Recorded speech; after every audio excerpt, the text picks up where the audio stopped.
말씀대로 살기라는 제목으로 여러분과 같이 말씀을 나눌 때 정말 말씀대로 살고자 하는 그러한 뜨거운 열정이 여러분 마음 가운데 임하기를 주님의 이름으로 축원합니다.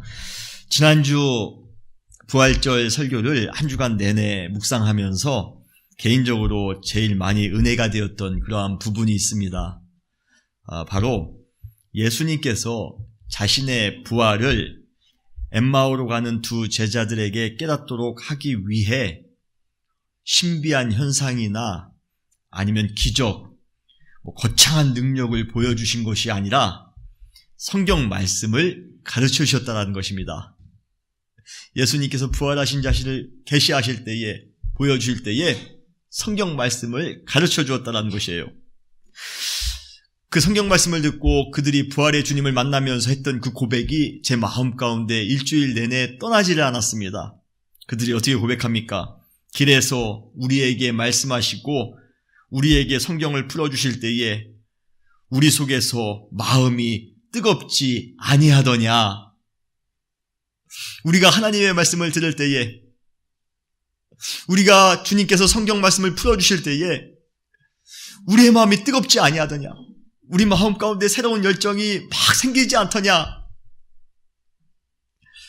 그러면서 저는 한번 상상해 보았습니다. 저를 비롯한 우리 사랑하는 모든 성도님들이 정말 이 말씀처럼 하나님의 말씀을 대할 때에, 하나님의 말씀을 읽고 하나님의 말씀을 나누고 하나님의 말씀을 우리가 같이 묵상할 때에 그러한 뜨거움이 넘쳐나는 그러한 모습을 항상 상상해 보았습니다.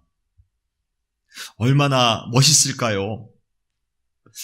우리 은혜교회가 얼마나 행복할까요? 말씀이 살아 역동적으로 역사하는 교회 안에 부활의 은혜와 부활의 능력이 가득 넘쳐남을 여러분 믿으시기를 바랍니다. 말씀을 통하여 여러분 마음이 다시 한번 뜨거워졌으면 좋겠습니다. 신앙이 성장하기 위해 가장 기본이 되는 것이 있다면 바로 말씀입니다. 하나님의 말씀입니다. 특별히 올해 우리는 하나님의 말씀에 대해 많은 관심과 열정을 가지는 그러한 한 해가 되었으면 좋겠습니다. 성경을 읽고 성경을 배우고 성경을 나누고 성경을 적용하기 원합니다. 이번에 우리가 지금 90일 성경 통독을 지금 하고 있는데요. 이번 주가 마지막입니다. 이미 아까 제가 말씀드린 것처럼 다 읽으신 분도 계십니다. 처음에 제가 시작할 때는 과연 몇 분이나 하실까 했는데 무려 9분이 지금 성경 통독을 잘 마지막까지 해주고 계십니다. 얼마나 큰 은혜가 아닌가 모르겠어요. 그리고 이번 여름 중에는 성경을 한번 전체적으로 배워볼 수 있는 시간도 특별히 가지려 합니다. 그리고 올해 가을부터는 성경을 묵상하며 적용할 수 있는 그러한 큐티도 교회적으로 진행할 예정입니다. 성경 각 권을 몇 주 동안 인센티브로 아주 집중적으로 배우는 시간, 나누는 시간도 때마다 가지려 합니다. 여러 가지 모양을 통하여 우리가 하나님의 말씀을 접할 수 있는 많은 기회를 우리가 같이 가지려 합니다. 이러한 여러 과정을 통하여 성경에 있는 하나님의 말씀을 배우고 묵상할 때마다 그 말씀으로 우리의 영혼이 뜨거워지는 그러한 체험이 여러분 가운데 있었으면 좋겠습니다. 하나님의 말씀대로 사는 것, 이것이 바로 이 시대를 이기는 탁월한 경쟁력이 된다는 것 여러분 믿으시길 바랍니다. 돈이 경쟁력이 아니에요. 권력이, 인맥이 그것이 경쟁력이 아닙니다. 우리의 가장 큰 경쟁력은 바로 말씀을 읽고 말씀을 적용하고 말씀대로 살아가는 것, 이것이 이 시대를 이기는 경쟁력임을 믿습니다. 성경에는 우리의 생각과 우리의 경험을 뛰어넘는 하나님의 지혜가 가득 담겨져 있습니다. 여러분 그렇죠? 하나님의 말씀 안에 참 인생의 수많은 지혜와 수많은 보화가 가득 차 있습니다. 그런데 사랑하는 성도 여러분, 그런데 왜 우리는 그 하늘의 보화를 캐내려 하지 않으십니까? 하나님의 말씀이 지혜라며요. 하나님의 말씀이 능력이라며요. 하나님의 말씀을 우리가 행하며 살아갈 때 그것이 형통이라며요. 우리는 하나님의 말씀을 통하여 부활의 주님도 만날 수 있다고 배웠습니다. 하나님의 말씀이 그 엄청난 하늘의 보화인데 왜 우리는 하나님의 말씀, 그 보화를 캐내려 하지 않으십니까? 세상에 많은 사람들이 어떻게 하면 돈을 벌 수 있나? 어떻게 하면 권력을 찾을 수 있나? 어떻게 하면 많은 지식을 얻을 수 있나? 그것에 관한 책들은요, 밤을 새면서도 읽습니다. 그러나 그러한 것보다도 궁극적으로 우리의 인생을 더 아름답게 만들어줄 성경책은 왜 이렇게 천시하는지 모르겠습니다. 저는요, 가끔 성경책이 만화책처럼 이렇게 만들어졌으면 어떨까 하는 그런 생각을 해본 적이 있습니다. 통속 소설처럼 좀 쉽고 재미있게 쓰여졌으면 얼마나 좋을까. 아니 막 1000페이지도 이렇게 넘는 것이 아니라 한 50페이지 정도만 됐으면 얼마나 좋을까. 글자도 컸으면 얼마나 좋을까. 그러나 마음 먹고 한번 읽어보려고 하지만 활자의 크기와 그 장수에 이미 기가 죽습니다. 어떻게 이렇게 두꺼운 것을 내가 읽을 수가 있어. 한국 성인이 한 달 동안에 평균 책 한 권도 읽지 않으신답니다. 혹시 그 평균에 들어가시는 분 계십니까? 예. 그러고 보니 성경이 손에 나갑니까? 우리는 매 주일마다 내가 지난주에 성경책 어디다 놨지? 찾으면서 주일날 아침을 시작합니다. 그러나 그럼에도 불구하고 세상에 많은 지혜로운 사람들은 하나님의 말씀을 사모합니다. 시편 1편 2절에 보면 복 있는 사람은 오직 여호와의 율법을 즐거워하여 그 율법을 주야로 묵상하는도다 라고 말씀하십니다. 복 있는 사람은 그들의 복이 하나님의 말씀을 통하여 온다라는 사실을 정확하게 알고 있습니다. 그래서 낮이나 밤이나 그 말씀을 묵상하는 것입니다. 그곳에서 하나님의 나라의 지혜를, 하나님의 나라의 보화를 캐내려는 것입니다. 인생의 지혜는 결코 쉽게 찾아오지 않습니다. 세상의 지혜를 얻기 위해서라면, 세상의 지식을 얻기 위해서라면 골치 아픈 전공 서적도 읽어야 합니다. 우리 학생들 보세요. 다음 주에 기말고사인데 지금 얼마나 얼굴빛이 저렇게 사라졌습니까? 네. 전공 지식을 알기 위해서도요, 그 어려운 전공 지식, 그것을 밤을 새면서 읽어야 됩니다. 하물며 인생의 지혜를 얻기 위해서 좀 어렵고 좀 두껍고 좀 양은 많지만 성경을 읽는 것에 우리가 한번 도전을 해보셔야 되지 않겠습니까? 그런데 성경이 재미없을 것 같지만 막상 말씀의 진수를 우리가 맛본다라면 성경에 빠져들 수밖에 없습니다. 그래서 시편 119편 103절에서 시인은 이렇게 고백하고 있습니다. 주의 말씀의 맛이 내게 어찌 그리 단지요. 내 입의 꿀보다 더 단이다. 하나님의 말씀이 꿀처럼 달달하는 것이에요. 찬송가 200장 1절에 보면 이러한 찬송이 나옵니다. 달고 오묘한 그 말씀, 생명의 말씀은 귀한 그 말씀 진실로 생명의 말씀이라고 말씀하십니다. 하나님의 말씀이 달달한 것입니다.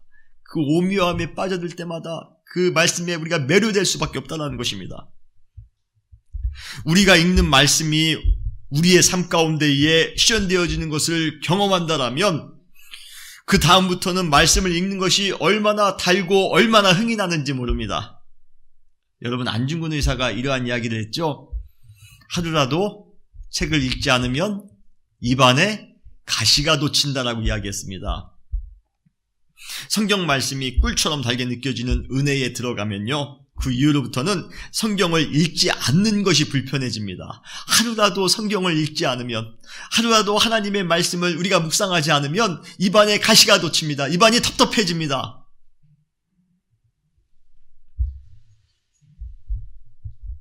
우리가 그 정도까지의 영성에 도달한다면 우리의 삶 가운데 기쁨과 능력으로 풍부해질 것이라 믿습니다. 여러분, 우리가 하나님의 말씀의 그 진수에 또 한번 들어가시기를 바랍니다. 그 말씀을 읽는 것이 얼마나 행복한지요.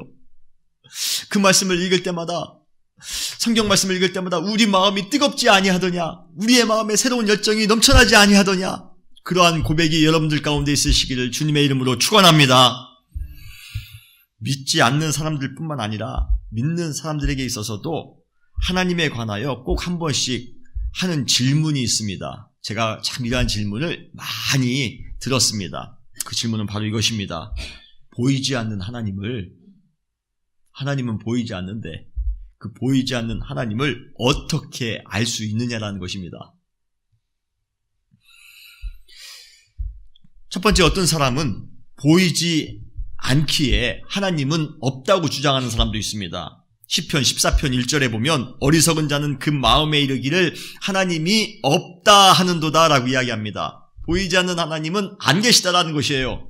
문제는 하나님이 없다 하는 것으로 끝나는 것이 아니라 그들은 부패하고 그 행실이 가증하니 선을 행하는 자가 없다. 여러분, 이것이 문제입니다. 그리고 두 번째, 어떤 사람은 보이지 않는 하나님을 보이는 하나님의 형상으로 형상화하기도 합니다. 우상을 만들기도 합니다. 대표적인 예가 아론과 그 백성들이 모세가 시내산에 올라갔을 때 그동안에 송아지 우상을 만듭니다. 그리고 그 우상을 하나님이라고 주장합니다. 그러나 그러한 시도들은 하나님 앞에서 부정적인 결과만 가져올 뿐입니다. 그렇다면 우리는 과연 보이지 않는 하나님을 어떻게 인식할 수 있을까요? 우리는 보이지 않는 하나님을 어떻게 우리가 깨달을 수 있을까요? 하나님께서는 우리 인간들이 그분을 확실하게 인식할 수 있도록 주신 것이 있습니다. 그것이 바로 하나님의 말씀입니다. 우리는 말씀을 통해 보이지 않는 하나님께서 어떻게 인간의 역사 가운데에서 활동하셨는지 우리는 알 수가 있습니다. 우리는 말씀을 통해서 그분의 사랑과 그분의 공의의 사이즈가, 크기가 어느 정도인지, 그분의 성품과 그분의 능력이 어떠한지를 자세히 알 수 있더라라는 것입니다. 하나님께서 자신을 객관적으로 계시하셨는데 그것은 바로 말씀입니다. 하나님은 말씀을 통하여 내가 하나님임을 보여주셨다는 것입니다. 우리는 말씀을 통해 천지를 창조하신 하나님을 만날 수가 있습니다. 우리는 말씀을 통해 아브라함의 하나님, 이삭의 하나님, 야곱의 하나님을 만날 수가 있습니다. 우리는 말씀을 통해 출애굽의 하나님을 만날 수가 있어요. 우리는 말씀을 통해 다윗과 함께 하셨던 하나님, 말씀을 통해 선지자들에게 말씀을 주신 하나님을 만날 수 있다라는 것입니다. 그래서 우리는 말씀을 통해 하나님을 정확하게 인식할 수 있는 것입니다. 하나님은 먼저 환상을 통해서 우리 가운데 오시는 것이 아니라 하나님은 먼저 말씀을 통해 가장 객관적으로 우리 가운데 그분을 보여주십니다. 그분을 알도록 해주십니다. 이것이 우리가 하나님의 말씀을 묵상해야 되는, 하나님의 말씀을 매일같이 읽어야 되는 그러한 이유인 것입니다. 하나님의 말씀을 묵상함으로 그 안에서 하나님을 발견하며 하나님과 만나시는 여러분 되시기를 주님의 이름으로 축원합니다. 성경에 나오는 인물들 뿐만 아니라 세계의 역사를 주도했던 하나님의 사람들의 공통점은 말씀에 집중하는 삶을 살았다는 것입니다. 그들은 말씀대로 순종하며 살았기에 역사와 세계를 이끄는 인물이 되었다는 것입니다. 하나님의 말씀은 한 영혼을 살릴 수 있고 한 민족도 살릴 수 있고 온 세상을 살릴 수도 있습니다. 우리가 세상을 향해 뻗어나가기를 원한다면, 여러분 한 분 한 분이 세상을 향해 뻗어나가기를 원한다면 하나님의 말씀을 읽고 묵상하시기 바랍니다. 우리의 자녀가 세상을 향하여 뻗어나가기를 원하신다면, 세계적인 레벨의 리더가 되기를 원한다면 여러분 그 자녀들에게 하나님의 말씀을 가르쳐 주시기를 바랍니다. 신명기 6장 6절로 9절에 보면 오늘 내가 내게 명하는 이 말씀을 너는 마음에 새기고 내 자녀들에게 부지런히 가르치며 집에 앉았을 때든지 집에 갈 때든지 누워있을 때든지 일어날 때든지 이 말씀을 강론할 것이며 너는 또 그것을 내 손목에 매어 기호를 삼으며 내 미간에 붙여 표를 삼고 또 내 집 문설주와 바깥문에 기록할지니라라고 이야기하고 있습니다. 여러분의 가정을 완전히 말씀으로 도배하라는 것이에요. 여러분의 자녀들에게 말씀으로 장신구를 주라는 얘기입니다. 이렇게 말씀 중심으로 살아갈 때 말씀의 위력 가운데에 살아갈 수가 있습니다. 그 말씀의 능력을 오롯이 체험하며 살아갈 수 있음을 여러분 믿으시기를 바랍니다. 하나님의 말씀은 위대합니다. 하나님의 말씀은 우리의 죽은 심령을 살릴 만큼 위대합니다. 하나님의 말씀은 우리가 세상을 향하여 뻗어나갈 수 있게 할 만큼 위대합니다. 그러한 위대한 하나님의 말씀, 그 말씀을 우리 마음 가운데 또 한번 매일같이 새기며 살아가야 되지 않을까요? 말씀 때문에 도전받고 말씀 때문에 막 나의 영혼이 뜨거워지는 그런 체험을 하며 살아가야 되지 않으실까요?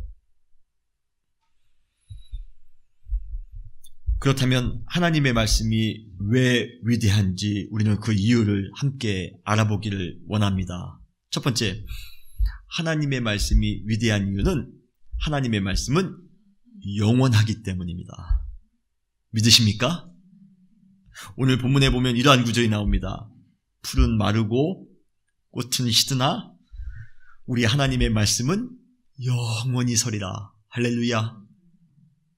인생의 모든 아름다움은 순식간에 피었다 지는 꽃과 같습니다. 과거에 어른분들이 인생은 정말로 짧다라고 말씀하실 때마다 솔직히 그 의미가 마음 가운데 와닿지 않았습니다. 앞길이 창창한 인생을 남겨둔 젊은이가 인생이 짧다라는 사실을 이해 못하는 것은 어쩌면 당연할지 모릅니다. 우리 저기 뒤에 있는 청년들은요, 아마 그 의미를 모를지 모릅니다. 그런데요, 조금 죄송합니다. 저보다 여기 연배가 많으신 분들이 많이 계신데요.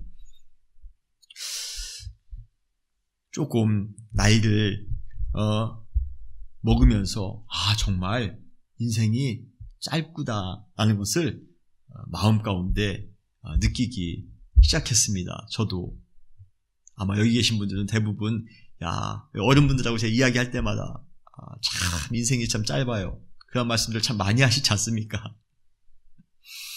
젊을 때가 엊그저께 같은데 벌써 다 자식들 장가 보내고 그렇게 사는 것을 보면서 정말 참 인생이 짧다라고 말씀을 많이 하십니다. 시편 90편 10절에 보면 우리의 연수가 72요 강건하면 80이라도 그 연수의 자랑은 수고와 슬픔 뿐이요 신속히 가니 우리가 날아가나이다 라고 말씀하십니다. 인생이 짧다고 느낄 때마다 많은 관심을 가지게 되는 또 하나의 개념이 있습니다. 그것이 뭡니까? 바로 영원입니다.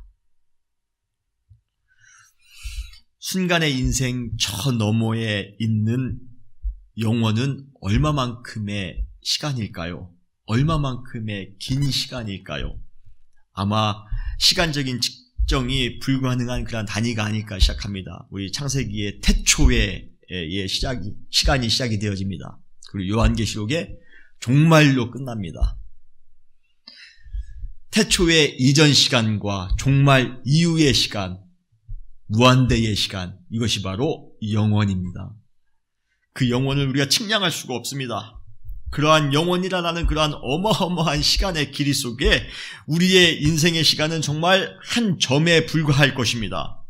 그러한 순간과 같은 인생을 살아가면서 우리는 많이 소유하고 더 높아지기 위해 우리는 모든 삶의 에너지를 소진하며 살아갑니다. 그러나 아무리 높아지고 아무리 많이 가지려 한다 할지라도 우리의 짧은 인생이 마감되는 순간 전도서에서 전도자가 고백했던 고백을 우리도 같이 할 수밖에 없습니다.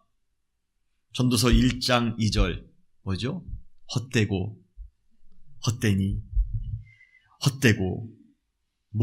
모든 것이다 헛되도다. 우리는 이 전도자가 솔로몬이라는 사실을 알고 있습니다. 세상의 모든 부귀영화를 맛보았던 사람입니다. 그랬던 자가 인생의 말년에 그 인생을 정의하면서 헛되다. meaningless, how meaningless. 그러한 결론을 내렸다면 그냥 평범하게 살아가는 우리에게 인생은 어떻겠습니까? 돈을 좀 만져봤는데, 권력을 좀 누려봤는데, 폼나고 화려하고 인기 있는 그러한 인생을 살아봤는데 결과가 뭐예요? Nothing. Meaningless. 이렇다라는 것입니다.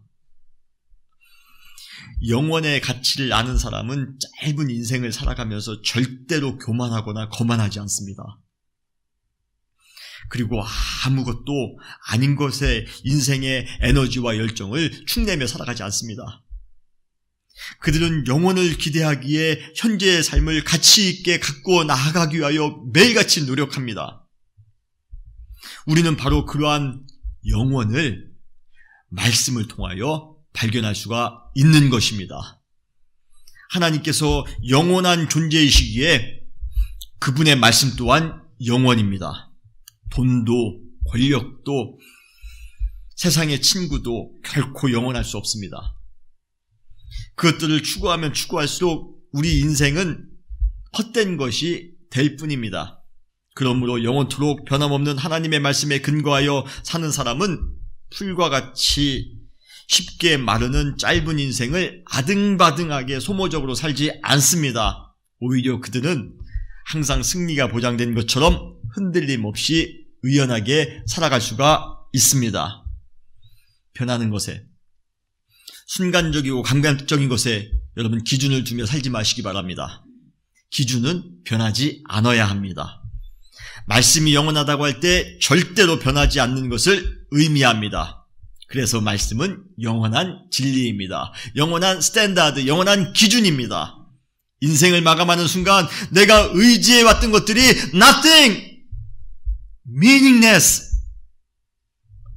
헛된 것이라고 깨닫는 것처럼 허무한 인생이 어디 있겠습니까?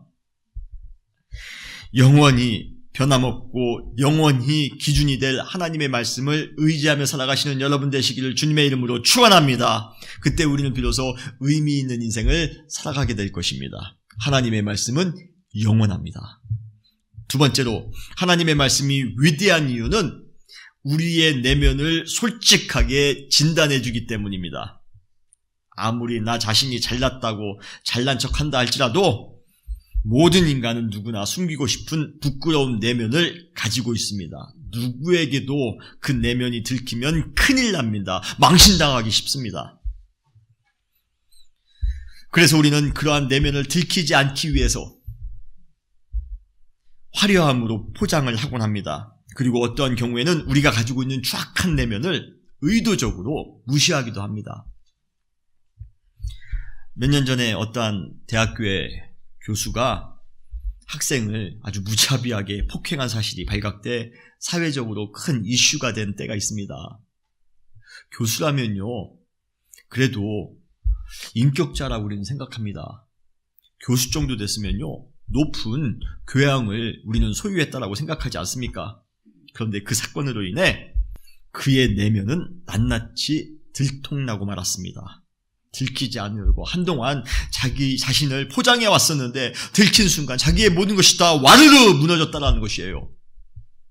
그런데 문제는 그 교수만의 문제가 아니라 우리 모두에게도 들통나는 순간 와르르 무너질 우리의 잘못된 내면이 있다라는 것입니다. 치유받아야 될 질병이 우리 마음속에 있다는 것이에요. 우리의 영혼 속에 있다는 것입니다. 하나님 앞에 섰을 때 여러분 떳떳할 수 있습니까? 아니에요. 하나님 앞에 섰을 때 부끄러운 내면이 우리 가운데 있습니다.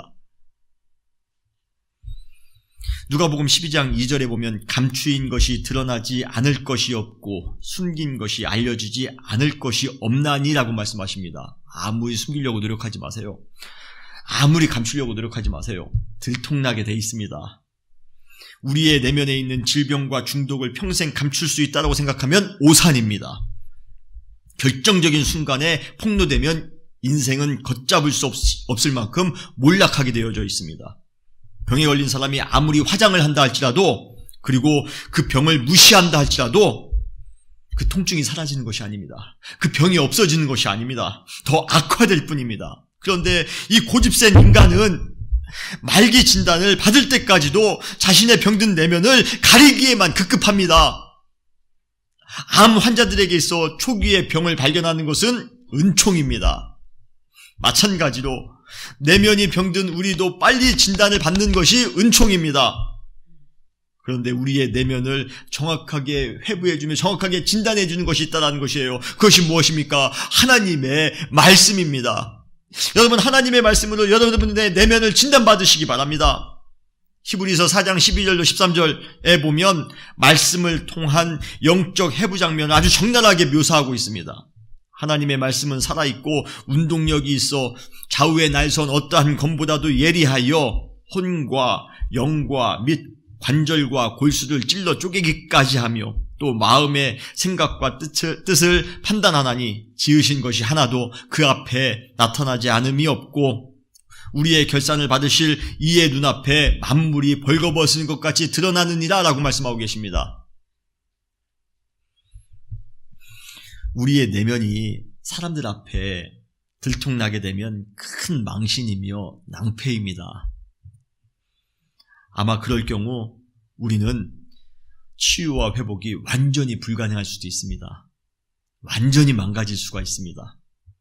그러나 하나님의 말씀 안에서 우리의 내면의 상태가 발견되어진다면, 진단되어진다면 그 말씀은 인격적이기에, 그 말씀은 사랑이기에 온전한 치유가 우리 안에 가능함을 여러분 믿으시기를 바랍니다. 하나님 앞에서 우리의 잘못된 부분들이 진단되어질 때 우리의 내면에 그러한 잘못됨을 말씀을 통하여 또 한 번 치유받을 수 있습니다. 설사 하나님의 말씀이 가끔 칼로 도려내는 것 같은 아픔을 우리 가운데 준다 할지라도 우리 내면에 잘못된 암덩어리가, 잘못된 그러한 죄의 암덩어리가 제거되는 것이기에 우리가 그 아픔 정도는 감수할 수 있어야 합니다. 우리는 말씀을 통해 우리의 내면의 상태를 정확하게 진단받으시고 그 말씀을 통하여 치료함을 받으시는 여러분 되시기를 주님의 이름으로 축원합니다. 세 번째로 말씀이 위대한 이유는 말씀을 통해 하나님의 뜻이 무엇인가를 알 수 있기 때문입니다. 우리는 문학작품을 읽을 때 그 작품을 통해 하나님의 뜻이 그 글을 통해 작가의 마음을 알 수가 있습니다. 마찬가지로 우리는 하나님의 말씀을 통해 하나님의 마음을 알 수 있습니다. 과거 이스라엘 선지자들이 자신의 민족을 향해 하나님의 뜻을 전달할 때 항상 사용했던 똑같은 구절이 있습니다. 공식이 있습니다. 뭡니까? 하나님의 말씀이 선지자 나에게 임하였다라고 이야기합니다.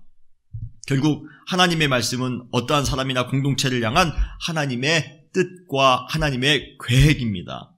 우리는 하나님의 말씀을 통해 그분께서 우리를 향해 계획한 것이 무엇인가를 우리는 알 수가 있습니다. 우리는 하나님의 말씀 안에서 우리의 사명을 발견할 수 있다는 것입니다. 그러므로 나를 향한 하나님의 뜻이 무엇인지 궁금할 때마다 우리가 제일 먼저 해야 될 것은 하나님의 말씀을 읽는 것입니다. 성경을 읽는 것입니다. 성경을 읽을 때 주님께서 우리의 가운데에 필요한 사명이 무엇인지, 우리 가운데 필요한 하나님의 뜻이 무엇인지 우리 가운데 가르쳐 주실 것입니다. 더 나아가 그분의 말씀은 우리가 하나님의 뜻대로 살아갈 수 있도록 인도해 주는 빛의 역할을 합니다. 시편 119편 105절에 보면 주의 말씀은 내 발의 등이요 내 길의 빛이니이다. 말씀은 한 치 앞도 볼 수 없는 어두운 세상에서 사고를 당하지 않고 안전하게 운전할 수 있도록 도와주는 헤드라이트의 역할을 합니다. 가끔 말씀을 읽지 않고 사는 사람을 보면 칠흑 같은 어두운 밤거리를 헤드라이트도 켜지 않고 그것도 전 속력으로 달려가는 것 같아 얼마나 위태해 보이는지 모릅니다. 우리가 하나님의 말씀대로 살 때 가장 안전하며 가장 행복할 수 있다는 사실을 여러분 믿으시기를 바랍니다. 하나님의 말씀은 위대합니다. 하나님의 말씀은 영원합니다. 하나님의 말씀은 우리의 영혼을 정확하게 진단하며 치유하는 능력입니다. 우리는 하나님의 말씀을 통해 하나님의 뜻이 무엇인지를 올바르게 깨달을 수 있으며 그 길을 안전하게 기쁨으로 걸어갈 수가 있습니다. 하나님의 말씀을 읽고 배우고 묵상하고 적용하고 연구해야 되지 않을까요? 하나님의 말씀을 읽고 순종하며 살아가는 여러분 되시기를 주님의 이름으로 축원합니다. 다시 기도하시겠습니다.